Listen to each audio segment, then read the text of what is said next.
And shifting focus, a bitter war of words has erupted between the BJP and the Congress ahead of the Bihar elections. Union Minister Kiren Rijiju has launched a strong attack on leader of opposition in Lok Sabha, Rahul Gandhi, calling him a spoiled brat who speaks nonsense. Not just that, he also alleged that the Congress MP is on a dangerous track and is aligning with anti-India forces like George Soros to weaken the country.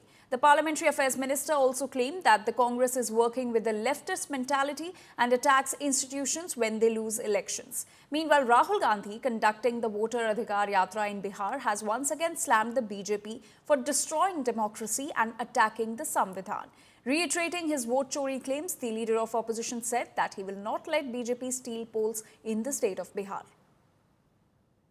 ये राहुल गांधी तो बहुत dangerous track में जा रहे हैं कि जो George Soros बोलते हैं कि भारत के सरकार को डिस्टेबलाइज करने के लिए $1 ट्रिलियन रखा है, या भारत विरोधी खालिस्तान फोर्स कनाडा में, यूएस में, यूके में बैठा है, और भी कई लेफ्ट ऑर्गेनाइजेशन है जो देश के खिलाफ काम करने के लिए षड्यंत्र रचा रहे हैं, उनके साथ तालमेल करके राहुल गांधी और कांग्रेस पार्टी काम कर रहे हैं।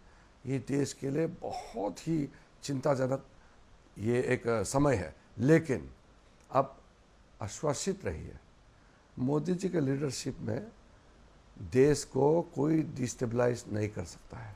मेरे ख्याल से Rahul Gandhi ji leader of opposition है, मैं उसको क्रिटिसाइज करना नहीं चाहता हूँ, लेकिन जब प्रधानमंत्री को चोर बोलते हैं, सुप्रीम कोर्ट ने इतना डांट लगाया कि तुम प्रधानमंत्री को चौकीदार चोर बोला, इतना डांट लगाया, राफेल को लेकर के नाप सनाप बातें की, सुप्रीम कोर्ट ने राहुल गांधी जी को डांट लगाया, फिर चाइना ने इतना ज़मीन ऑक्यूपाई किया करके झूठ बोलते हैं, सुप्रीम कोर्ट ने फिर डांट लगाया। आप एक भारतीय होने के नाते इंडियन जैसे बात करो, फिर भी सुनते ही नहीं है।